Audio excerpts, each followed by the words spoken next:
a Friday night, it's usually when, you have a lot of people out here. So like these streets are all dead over here. You see those trucks right there, some people say they're ICE. Small businesses across the country have become the sites of ICE raids.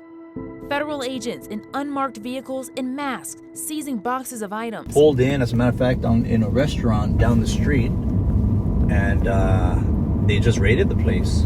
It's people who have worked there for years. It's something else. Nowhere is that tension more apparent than in McAllen, Texas. To be real, we're in the state of crisis. I literally felt like the population was gone. Employees are scared to go to work. In 2024, McAllen reported record-breaking sales tax earnings due to their economic relationship with neighboring Mexico. A 12% increase from 2023, with almost $100 million in additional sales tax revenue, showed that the border economy was booming. Now, all of that is changing. We got to get the bad people out of here first, and we're doing that. We're taking them out by the thousands. We went to McAllen, Texas with Senator Bernie Sanders to hear from the neighbors of some of the detained workers. McAllen has a population that is heavy immigrant population, people who are documented and undocumented. We are right on the border of Texas. We're only about 5 miles away from the Texas border. Employees are scared to go to work. So our construction workers, our field workers, our service industry workers, our yardmen. They're not criminals. I have personal friends, family members. There's a lot of us here, but there are thousands of our friends and family members that wouldn't even drive here because they're afraid to drive in the streets at night. I literally felt like it was a ghost town. Stores were empty.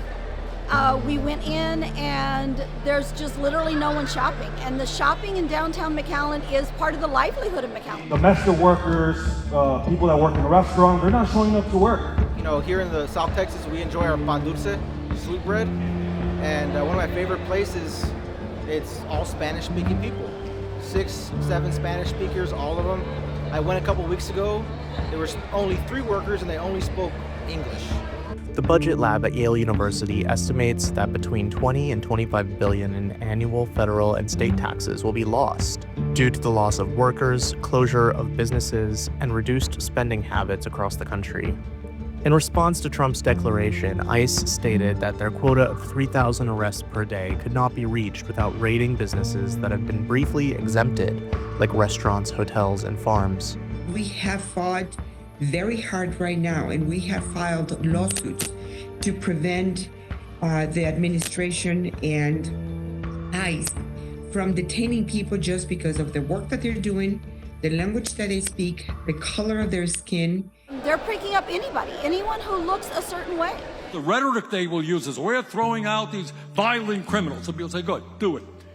But when you go after people who have lived in this country for a long time, worked hard, pay taxes, live by the rules, that is not working so well for Trump. I would like to ask the Democratic Party to take the narrative of immigration and to stand for us. Because we are workers, we're good people, and if they do not take the narrative and start writing immigration reform, the Republicans are going to continue to call us names and berate us, and that's not fair.